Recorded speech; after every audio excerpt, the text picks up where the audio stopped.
Computer. Yeah, perfect. Was really an introduction actually to, I don't think Ronke, Anele, we've been in touch about this work around with the Biodiversity Credits Alliance previously with your chair of the National Steering Committee, with Caroline Peterson, who used to be in the role of Dole, right? She used to be the UNDP PTA for Ecosystems and Biodiversity. But many of the other colleagues, I think we haven't even had the first call. Sorry, Abdul, we've had exchange of emails because of things happening in Sierra Leone. But Ronke, for example, we haven't even had a single opportunity to discuss this. And I don't know, I think Babaloki, it's new to you as well. Is that correct? Yes, it's new to me.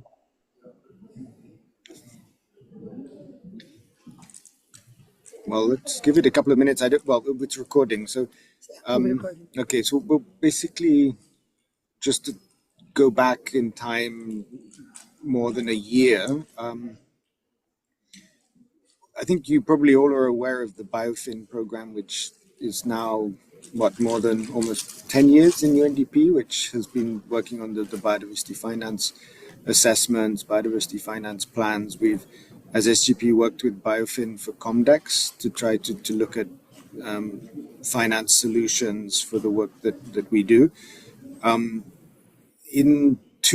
little bit more than 2 years ago, within the BioFin program, there was the additional partnership which is what now called the Biodiversity Credits Alliance, which is looking to provide coordination across many different actors that are working it's called Biodiversity Credits Alliance, but in reality, the language increasingly is being referred to as nature markets. So in a sense, it's building on the carbon markets and focusing on how forms of payment or compensation are made for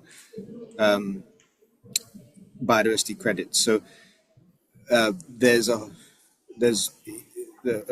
in UNDP, there's a Manesh Laku is the focal point, the coordinator for the BCA. And welcome, Abdul. We just got started. We're talking about the background of UNDP work with BioFin and now the Biodiversity Credits Alliance. So if you look on the website for the BCA, there are many documents and resources about what they call high integrity principles for biodiversity credits. There are many members, I think, 30 members or there's a forum of 500. 500. The forum has 500 persons. Wow. With companies and organizations and NGOs. Okay, I didn't realize it was that much. So there are meetings every few months of what they call the forum with those 500 members. There's the BCA task force, which has specific areas of focus on the demand side from companies, on things to do with data sovereignty, other topics around the digital technologies for how you can make payments. And then within the BCA, there's something called IEG, the International Environmental Guardians. And this has emerged as a body which is to represent the interests of indigenous peoples, you could say, and local communities, but it's mainly indigenous peoples as nature stewards. So last year in Cali at the COP16, there were quite a number of events on biodiversity credits, and then with IEG, and those events were often, the rooms were packed. You couldn't get in. There seems to be this interest now on this topic. We had then a half-day meeting with the SGP national coordinators that were there, including Anna Beatriz from Colombia and Beatriz from Panama, and in fact, Navi from Cambodia was there for other reasons with Comdex. And the IEG then asked us, UNDP and SGP, to help them in various ways to strengthen their work.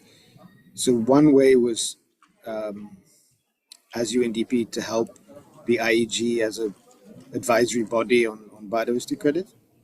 A second way that we discussed was potentially to fund some pilot projects in the field through our GEF funds or German ICCA funds to test out some of the methodologies. And then building on that, Beatrice has helped over the last, well, it's a year now actually, coordinate communications with the IEG and with the BCA. And in May, we had a small workshop in the LAC region with 5 NCs here in Panama and with the indigenous IEG members and other partners to discuss how we might do some pilot projects and collaborate. So that's the report I think some of you will have received already. And things are happening a little bit in this region. Countries that were involved there were Mexico, Belize, Brazil, Colombia, and Panama.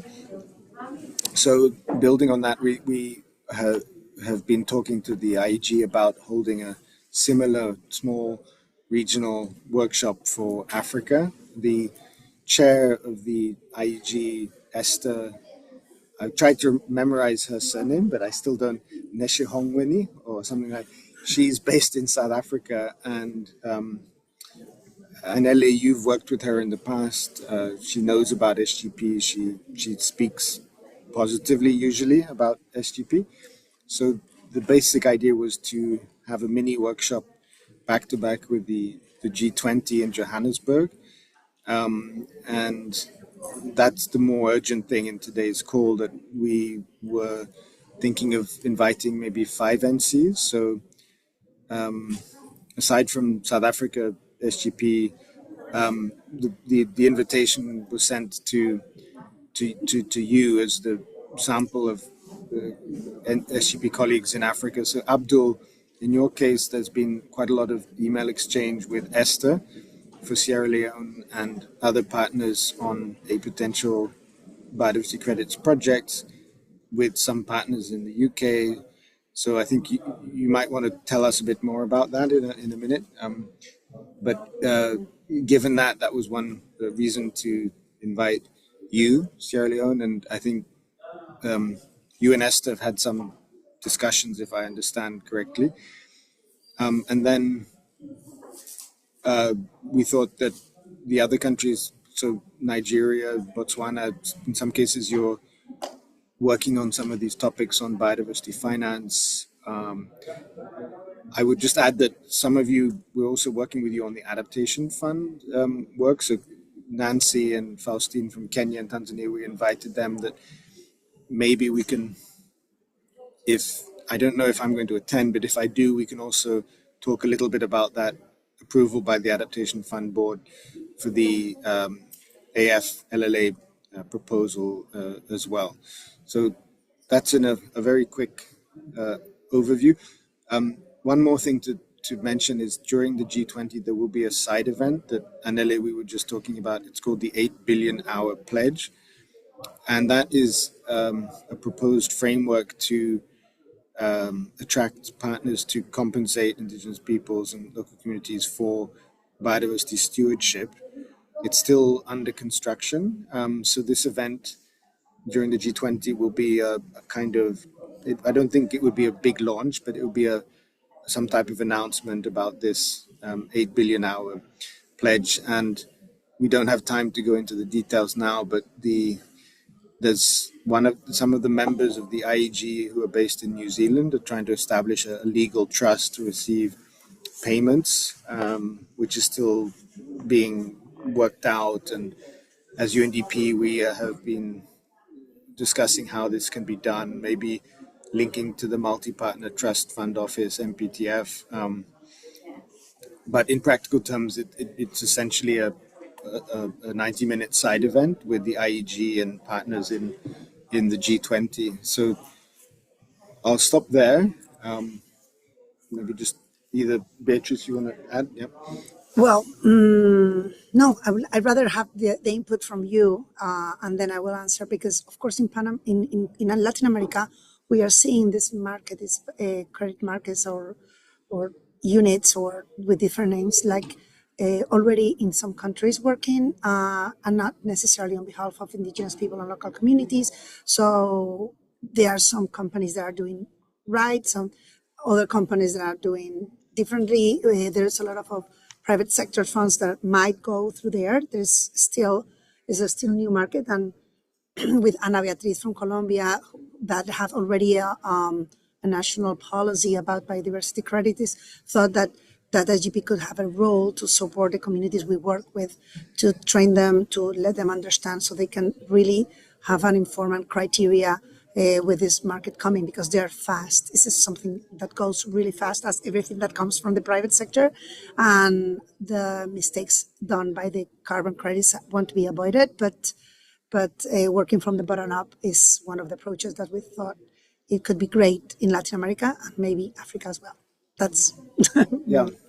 And if you could turn on your cameras as well, just to, if you're not in an awkward place, so we can have a discussion.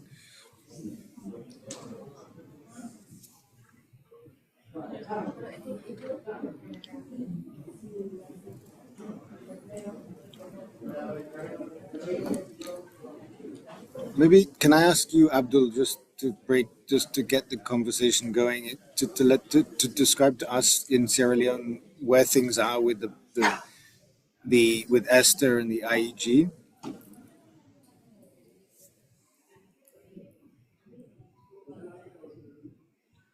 Well, it sounds like Abdul might be not in a more in a list. Okay, go ahead, Abdul. Hello, the line is breaking. I don't know if you can hear me. Now we can hear. Okay, so good afternoon. It is nice joining this meeting. Unfortunately, the internet stability is not very good. I don't know if I put the camera on. Yes, Kelly. It's okay.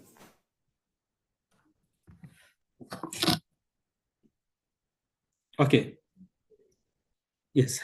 So in the past couple of months, we have been discussing together with Esther the possibility of really launching on the ground the biodiversity credits. So I spoke to a couple of government officials as well as grantees that have benefited before, to see the possibility of where we can start from. So we are able to identify a protected area in the north, somewhere between Sierra Leone and Guinea, where we have about 4,000 hectares of community forest that is in the buffer zone of the protected area. So this area has been identified as one of the potential intervention area for biodiversity credit. So Esther and I had a meeting with the proponents. They call them Takugama Chimpanzee Sanctuary.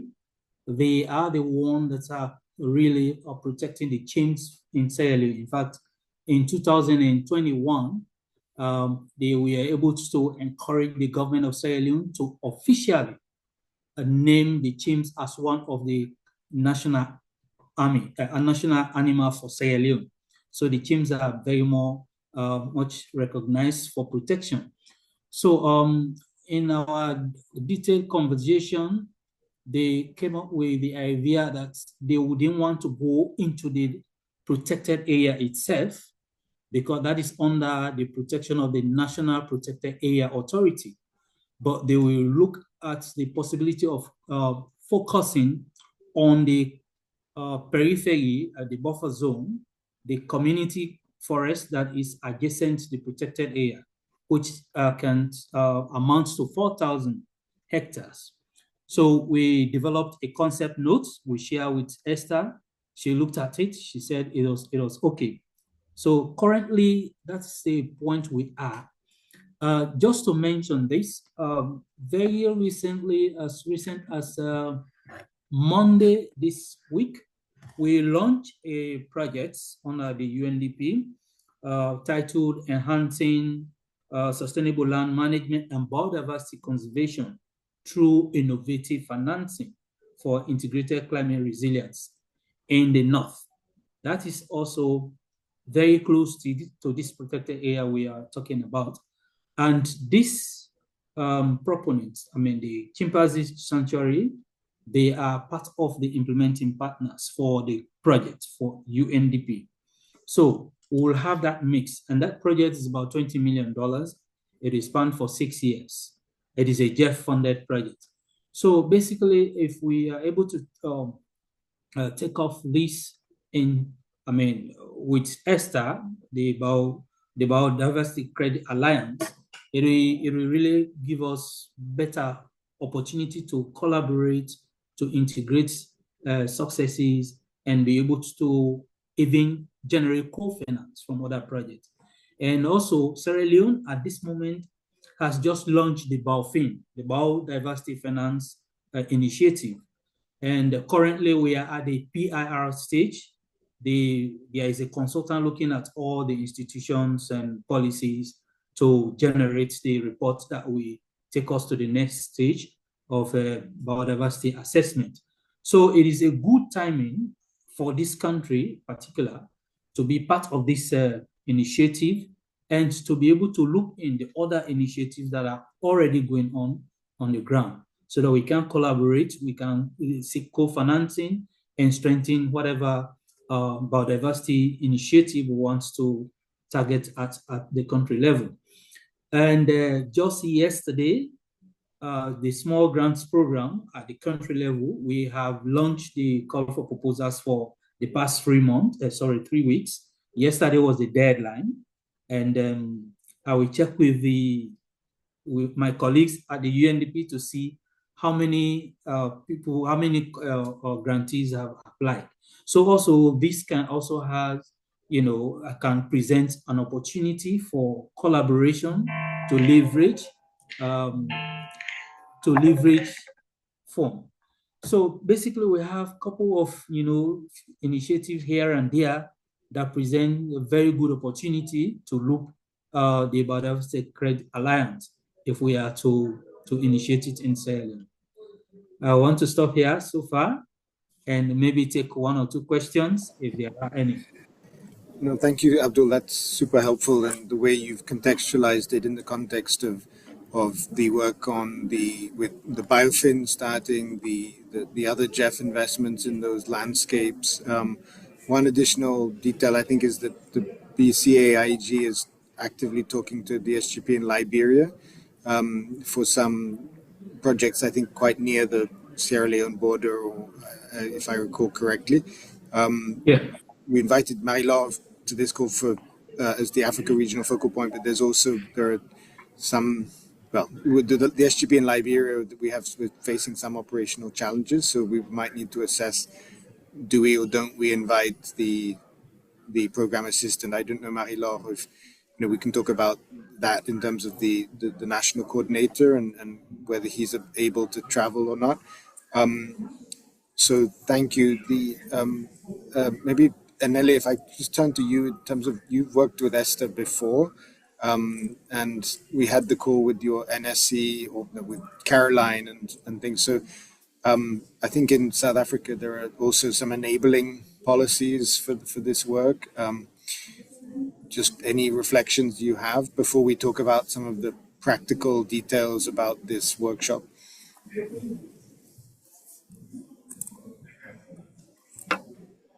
Hi, Terence. Yes, we have engaged actually with ESTA. They had an initiative in one of our priority landscapes, which was in the northern parts of the country. That's Limpopo. They are located next to the Kruger National Park. That is one of the large national park in the country. And the work that we're doing that complements the BioFin is mainly the work on supporting the implementation of the national biodiversity economy strategy of the country. And under that, they are looking more into the transformational aspects of the communities living around protected areas or conservation areas that never benefit. They live around these protected areas, but never see any benefit of actually the work and the economic aspects of it. So that is where the small grants was approached by the national government to say, how can you assist us in terms of transforming this sector? Because currently it's only seen as a tourism sector, but the communities actually don't get anything, even if there are like fees from the parks that are generated by these parks and some CSI initiatives. But the bigger aspect of it is just not seen by these communities. So that is where our work is, and we are currently in Kruger. We are also in the Eastern Cape, that is the Ado Amatole National Park area as well. In the Eastern Cape is quite a large landscape, and also in KZN, that is in the Isimangaliso, St. Lucia, the wetland park. That's also quite a big one. That's more the coastal and inland initiatives. We haven't really found an entry in terms of how can this, I think that will be more of a conversational, and also to learn from how the South American countries are actually using this to then benefit the communities or communities understanding the implications of these biodiversity credits as they come, that they do not lose out from this or understand exactly when the development happens, what it means to them. I know that the country recently launched the Biodiversity Offset Bank through the South African National Parks, who is also one of our partners in these parks, because they are like the custodians of the bigger parks. That's the Kruger National Park and the Ado National Park. So it will be important as well for us to really understand with the communities that are there what it means. So that could be a conversation that the SGP also gets into in the space, because now they trust us because we've been in those areas since Jeff 7 and also into Jeff 8. So that's a good starting point that we have in terms of that partnership and linkages that we've established with the South African National Park, as well as South African National Biodiversity Institute that you just mentioned, SANBI. They are also in the Eastern Cape Parks Board, or the coastal parks. So that's a starting point that we could also leverage on in terms of these biodiversity credits, which many people still don't understand. I know that there are a number of companies that are doing all these standards and all that, but we don't have like a standardized one that government can actually say, well, that's the one that we're going to be using to set the work going forward for communities. So thank you.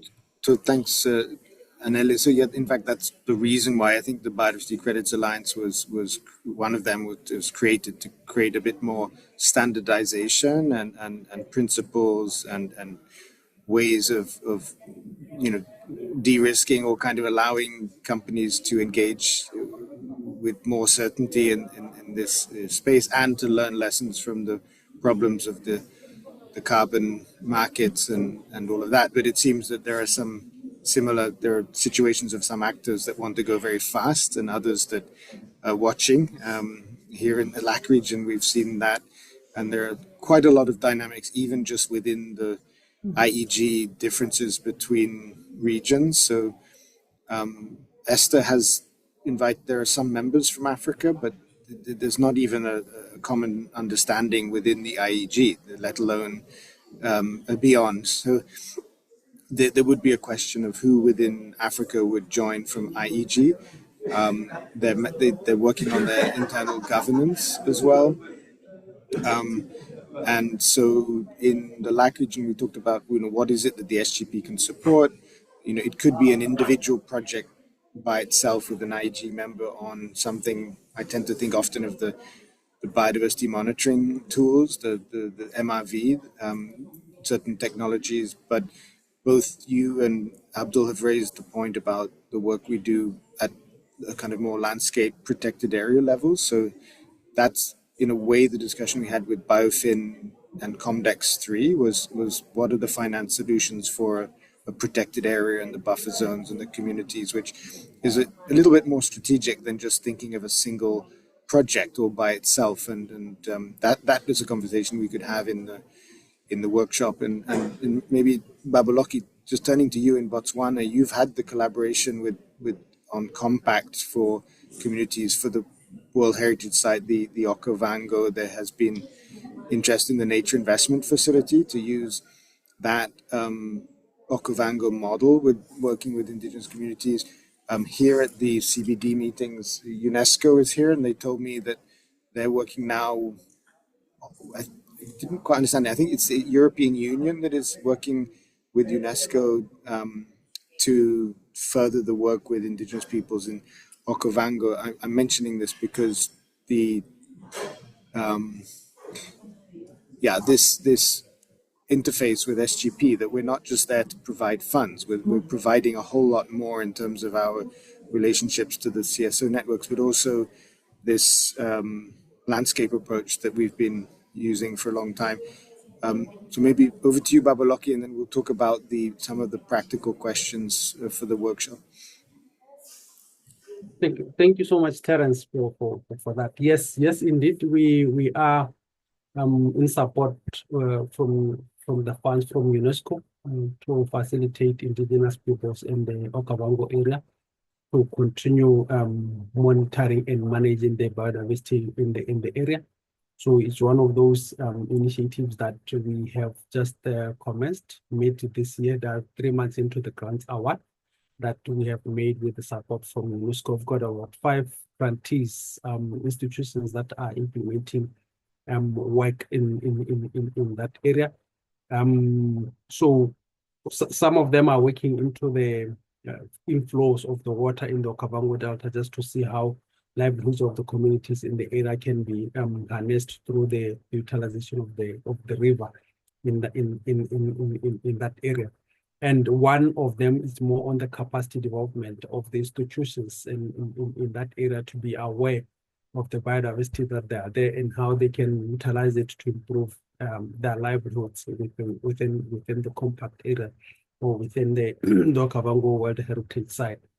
Adjacent to it, we've got the Tsodilo World Heritage Site, which is predominantly managed by the indigenous people, the San community in that area.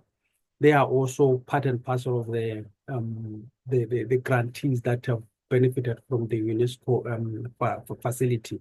So those are some of the initiatives that we are doing in relation to biodiversity offsets. But also small grants in Botswana has been working hand in hand with Biofin. We facilitated some of currently they're working on the finance solution on protected areas. They've implemented increase in the fees, in entrance fees and camping sites. We are working with them hand in hand in terms of online booking systems of how they can improve in that line. The biodiversity credits are in the pipeline. There are some discussions with governments in terms of how it can be implemented in the country and uptake by the government in there. So, but we are part and parcel of the discussions as the small grants. Precisely myself sitting in those meetings where these discussions are taking place. And about 2 weeks back, through the Biofin assistance, we participated in the green taxonomy training, where we're just trying to see what is it that biodiversity can harness in relation to this, so that we can be part and parcel of this. Yes, it's still a space that we are working on, but currently we don't have concrete initiatives. One question, you mentioned green taxonomy. Is this a government initiative to kind of analyze how financial investments are made for environmental questions? Well, it is from, there's the biodiversity working group that is overseeing or working under the Biofin project. So they wanted to understand more on this, and the green taxonomy training was undertaken for purposes of understanding. especially with the financing institutions in the country, so that they can get to appreciate the terminology and the usage of this in that light. So it was a BioFin initiative, but driven by government for the financing sector in the country, so that they can better appreciate that. So it is an initiative that we are working with and watching closely. And earlier on, when you indicated that the aspect of SGP coming in to capacitate the communities, and these are some of the things that we then have to leverage on, because now BioFin is working more with government, and now they're coming into the financing sector. How then SGP bring on board the indigenous peoples and the local communities into the surface, so that they can get to appreciate and appreciate and hold the government accountable for some of the activities. So I think it's a good initiative. Thank you so much. Thank you. That's enormously helpful, and I think there's a common. I mean, because the BioFin program has expanded enormously throughout UNDP. That initially it was only in a handful of countries. Now it's I think in 120 with the JEF8 funding. So many of these opportunities are arising. So our role as SGP is indeed not the work with the government that the BioFin advisors are doing, but with communities. And we had hoped that for the South Africa meeting, we would do a back-to-back workshop with BioFin, where you as NCs could join and listen and learn from the 3-day meeting. Unfortunately, that has been postponed. So we're now in a situation where there would be events in the G20 or social summit where some of these topics may be discussed, but we wouldn't have the workshop. So with the BioFin colleagues, we would. Right now, the basic idea is we would have maybe 2 days after the summit. So the summit is the 18th, 19th, and 20th of November. And then 21, 22, we would have this IEG SGP workshop. We might have, well, hopefully we would have some BioFin involvement. Manesh, hopefully from the BCA Secretariat. We would need to work it out, maybe some other partners working on these topics in South Africa, or people attending the G20. So we tentatively are thinking of having a space which can accommodate up to 25 people, but it would be a fairly small, focused workshop. And we're not certain on, apart from Esther, exactly the IEG participation from within the region. We have secured, we have a budget which is the really final tail end, the last less than 1% of what the GSI funding from the last phase, which would cover it should, by our current estimation, the cost covered 5 colleagues to join. So that would be, in a sense, secured. The IEG members would be covered, their costs will be covered from the BCA, from the European Union funding. So it's a separate part, but there might be maybe another partner that could contribute either by bringing people or in some capacity. So that is, I think, the overview that we can provide now. We'll work on an agenda. Some of it would be hybrid, Anele, so we would definitely need an ability to connect people online that are not there in person. Marie-Laure, is there anything you'd like to observe or add? Yes, Terence, I would like to add that I would have loved to have Liberia, because this is also, I think that they have a good hotspots. It would have been good to have them, the NC, to be part of this. I know that Samuel was supposed to go to the US for another check. I don't know when he will be back. I don't know exactly when. So you know the challenge of a travel for him, but I can reach out bilaterally I'm not sure that the PA, although she has been there for some years, she's not a well-seasoned person who can really go and maybe bring information and share so that the NC can provide a direction or so on. I would like, if you think that is okay, I can reach out bilaterally and check with him when he will be back and if it's possible for him to travel. Yeah, if you could just check with Samuel on his health and other situation and travel, that would be appreciated, because there's been a lot of email traffic with the Liberia partners, and it's a big Yes, partnership with the IEG. So let's check on that. yeah. I will check on it. Otherwise, for the dates, can I just check with all of you? Are you available on those dates, 17 to 23 November? And Marie-Laure, it would be good if you could come, of course, as well. So what I'm understanding is that we will be, we'll arrive the 17, 18, 19, 20, the social summit, and I guess that the 8 billion hour pledge will be somehow around it, and we will attend, and then we will have 21st for, oh shit, understand.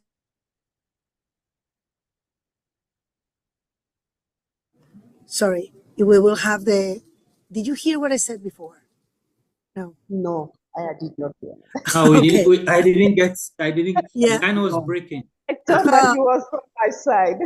Yes, I'm sorry. What I was saying Okay. is that the idea then is for us to be accredited to go to the social summit, the 18th, 19th, and 20th.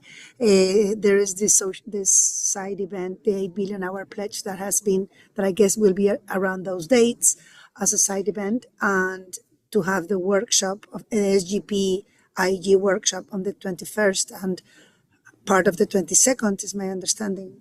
Yeah, and then we fly out the 23rd. So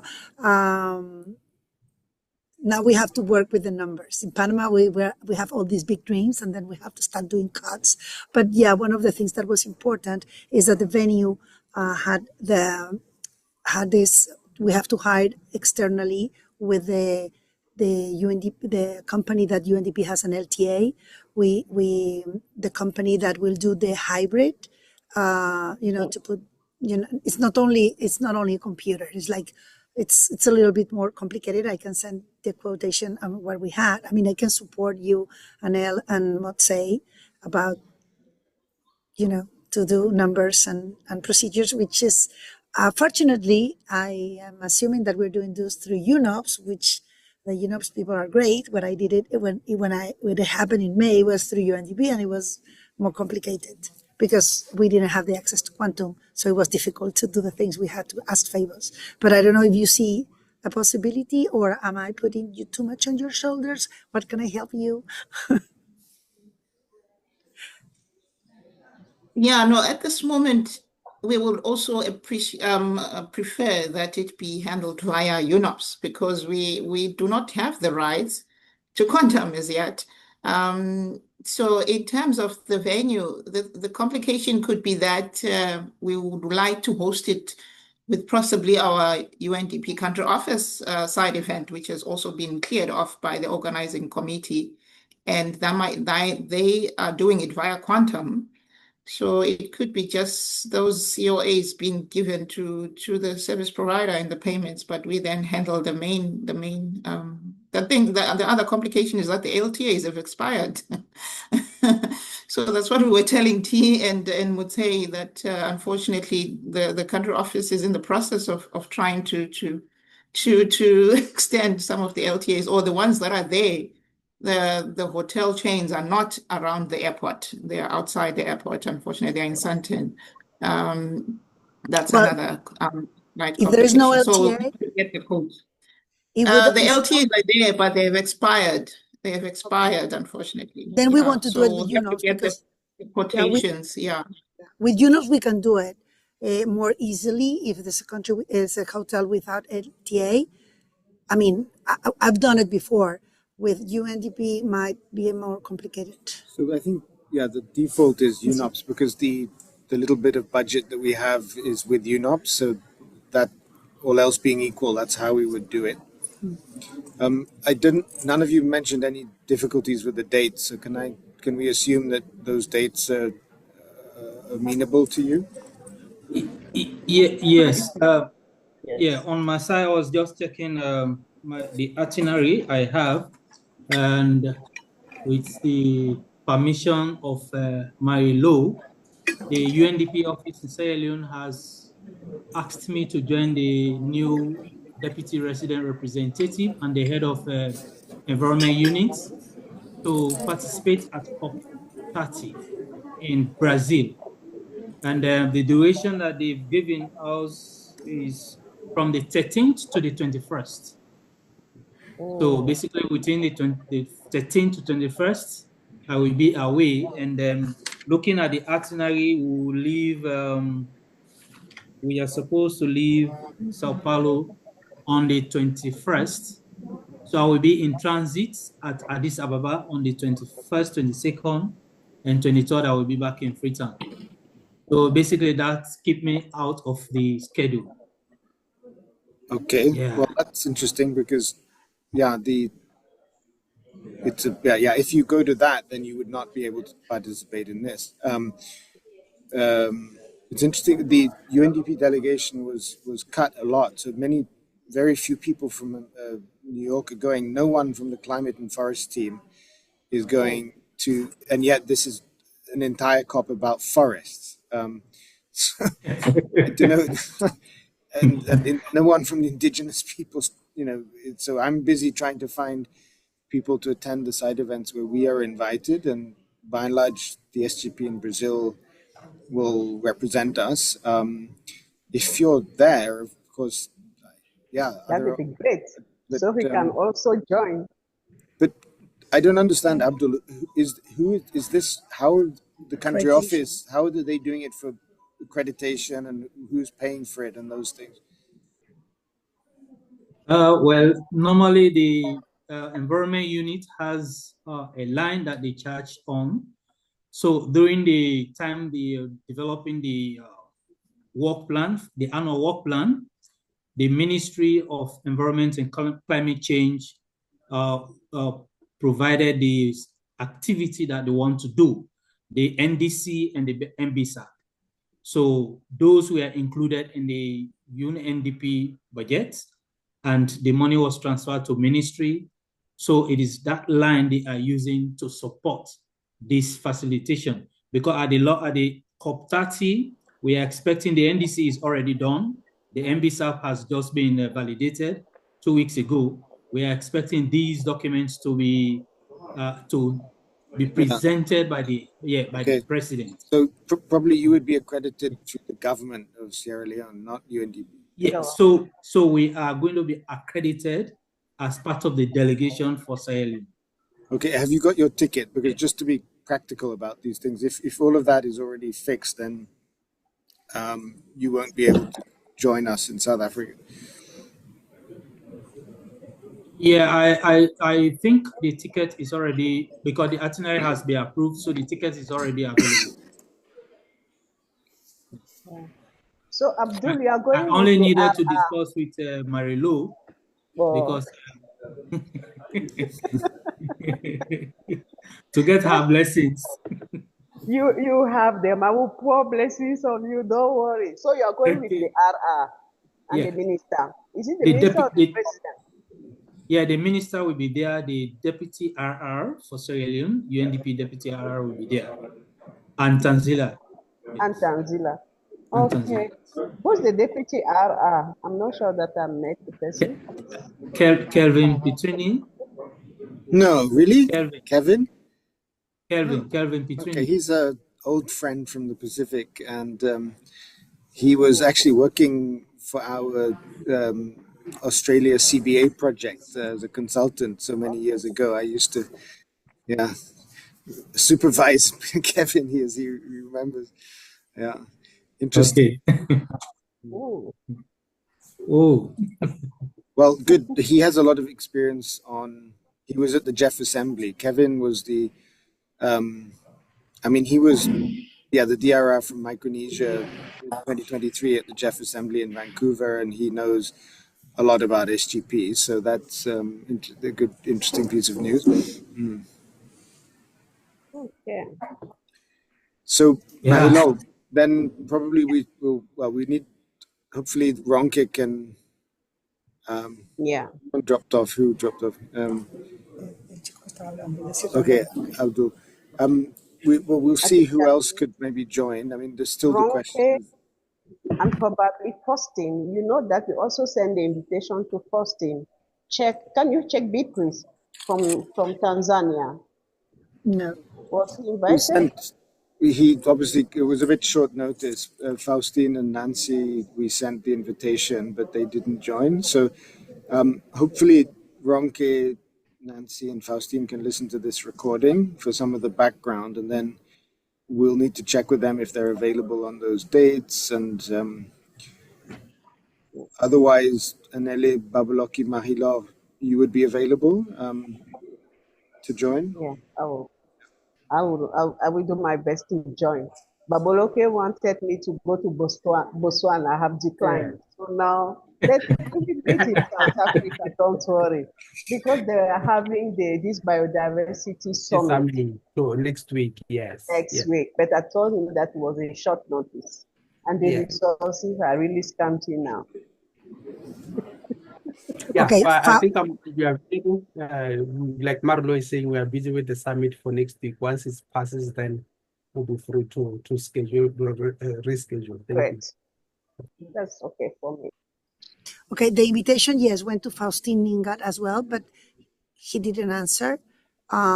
So it was Faustine and Nancy also in the invitation, as well as Ivy Ronke, Okay. that are I not will here. follow up with Ronke. I will follow up Ronke and Faustine maybe by WhatsApp to check. And maybe you answer someone. Yeah, I think they can listen to the recording for the background, but we just need to know if it's a yes or a no or maybe for those dates. Exactly. Okay. 17 from the 17th to the 23rd. Yeah, What I will That do, means that just to follow up. Sorry, I just noticed that the 22nd, maybe it doesn't affect many people, that the 22nd is a Saturday. Is that, will that work for the workshop as well for many people? I was see that- thinking maybe we would do the Friday in the hotel and the Saturday, the 22nd, we might go to the field or, I don't know, have a sort of working visit somewhere, not in an office, not in a meeting room, but interact with one another and then leave on the 23rd. Okay, yeah. All right. So the 21st, I think, from what Beatrice said, it could be the IEG one, the IEG workshop or the side event. okay, I don't know when the side event is going to be, but I think that we should go ahead with this workshop and put it on the 21st and let IG know that we need them to be with us in the 21st, the members. Probably they are going to, and they need to have an assembly, a separate assembly, and they have this place 32 kilometers from the Development Bank of South Africa, the DBSA venue. So we do need them to confirm the date for that as well. Yeah, we need them to confirm that they will, but they are very much interesting. I think that, I don't know, we put the date and they come and they can do their assembly before or after. Okay. I think that even though we are slow, we are faster. Okay. So Ronke, okay. kind of at the end of the meeting, but it's been recorded first of all, so you can listen to the background. Yolanda, hola. So just Ronke, we were talking about the dates about this mini workshop in South Africa on biodiversity credits. We're looking at the 17th to the 23rd of November. Is this a period that you could join?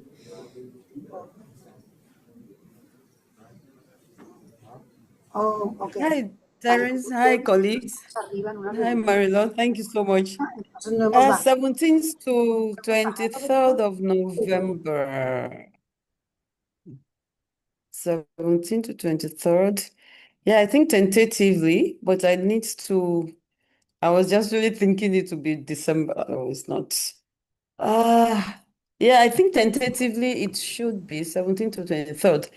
But I don't know the process. Is it a physical? Of course, it's a physical meeting you're talking about. About the visa processing, I'm not sure how fast that can be, but I can quickly make inquiry and find out. If you could do that if there's any impediment with any, whether it's visa or other things, it would be good to know, because it's already very soon, so we need to make some immediate decisions. We've had a few weeks and months of planning, but now we need to just start working on the travel and the hotels. Okay. Visas, it's my Today is understanding. yes. If you give me till the end of today, will that be okay? All right. Okay. I'll get the information to know. Especially, I think especially is for the visa. If it is for the program, I can always, because some of the programs are our grantees program, and so I can always ask them to reschedule. It's the visa that I need to quickly get information about. Also, I was thinking about accreditation. I remember that we talked a little bit about yesterday, but I don't know how. I mean, for the visa purposes, you will probably need a letter of invitation, and that letter of invitation Yes. can be done, I guess, from you. Yeah. We did that in Panama, but we didn't need visas for Panama. In Okay. case of accreditation, how does it work? Do we accredit it through the UNDP country office with Nokotula, the national coordinator?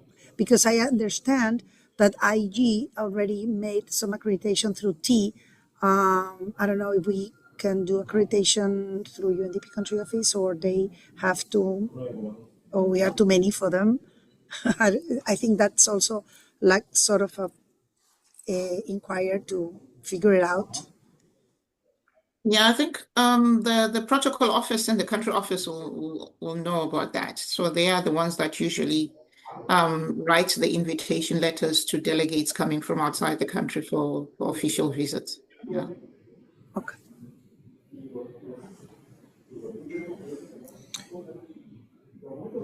Okay. Okay, colleagues, I think we covered the. I don't know, Ronke, if you have any particular questions that we could address now that you might have, but we're essentially trying to explore this as a strategic opportunity to position SGP as a partner for testing these methodologies and ways of working with companies and nature markets and so on, and we would hopefully be able to support some projects with our Jeff and other ICCA funding. Nigeria, you're part of that now as well too. So we would go into the substantive. We would send you more information beforehand, and then go into the substantive program agenda. Okay. There's Okay, a recording of this. Yeah. Okay. Yeah. Thank you so much, Cyrus, for that information and the explanation. Actually, it got me also so much interested because we started we started a program under the MSME program project, and the Nature Positive, it's becoming so big in Nigeria now. The International Trade Facilitation Association is the one that we are collaborating with on that. And in fact, the last discussion we made was to even make it an African-wide program. I know that the Export-Import Bank of Nigeria, some banks in Nigeria, a few of them are interested. So it's something we are really discussing, and so being part of this will also enhance the discussion, the processes, and then of course the possible collaboration. So I think it is a good thing. Yeah. Okay. Great. Thank you, Ronke. Okay. Well, thank you for your time. I think I don't know what we're on to the hour, so we'll be in touch on those. If we if basically by the end of this week, by the end of tomorrow, if we could have a sense of dates and availabilities and next steps for the travel, and then Anele will be in touch about the hotel logistics, and then in due course we'll discuss more this whole relationship with the IEG. It's quite complicated, but with a lot of potential. Okay. Thank you very much. Sorry colleague. again. Is it Anele that I will contact with the issue of travel logistics?